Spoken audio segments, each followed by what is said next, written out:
చట్నీ తయారు చేస్తున్నానండి. వాటికి కావాల్సిన పదార్థాలు పల్లీలు కొన్నండి ఎగిచ్చినవి, కొద్దిగా చింతపండు, టమాటా, కొబ్బరి, పుట్నాలు, పచ్చిమిర్చి, తాలింపుకి ఎండుమిర్చి, కొత్తిమీర అండి, కొంచెం జీలకర్ర, పచ్చెనగపప్పు, కరివేపాకు.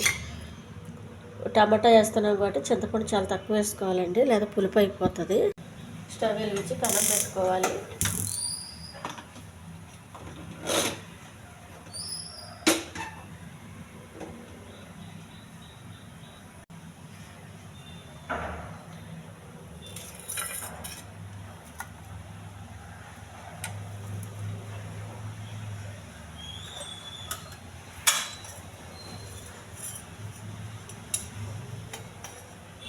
కొద్దిగా ఆయిల్ అండి,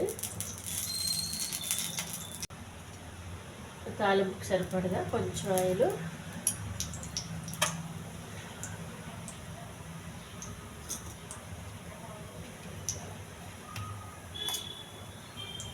కరివేపాకు,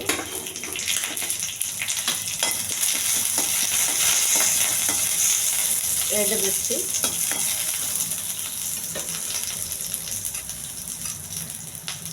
కొద్దిగా జీలకర్ర. మనం తాలింపు ముందుగా అలా చేసి పెట్టుకుంటే వేరే పెనం పెట్టే అవసరం ఉండదండి, చాలా సులువుగా అయిపోతుంది చట్నీ. వేగిన తాలింపు ఒక ప్లేట్లో తీసి పక్కకు పెట్టుకోవాలండి. చట్నీ అంతా రెడీ అయిపోయాక లాస్ట్ వేసుకోవచ్చు. కొత్తిమీర, నూనె వేయొద్దండి, నూనె వేయకపోతే కొంచెం నూనె తగ్గించిన వాళ్ళు అవుతాము. టమాటా ఇవన్నీ కొంచెం బాగా వేగాలి. టమాటా వేగేలోపు ఒక మిక్సీ జార్ తీసుకోవాలండి.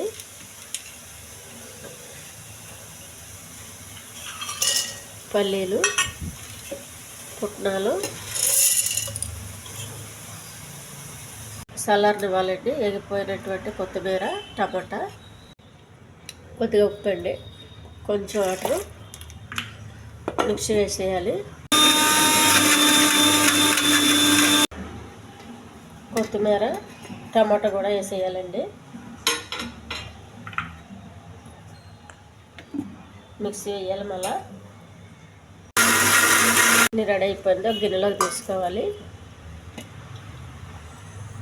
చేసి పెట్టుకున్న తాలింపు వేసేయాలండి. ఈ ఛానల్ నచ్చితే సబ్స్క్రైబ్ చేయండి, షేర్ చేయండి, లైక్ చేయండి. ఈ చట్నీ చాలా టేస్ట్గా ఉంటుందండి. నూనె ఎక్కువ వేయకుండా చేసిన చట్నీ పొంగల్కి చాలా బాగుంటుంది, చపాతీకి బాగుంటుందండి.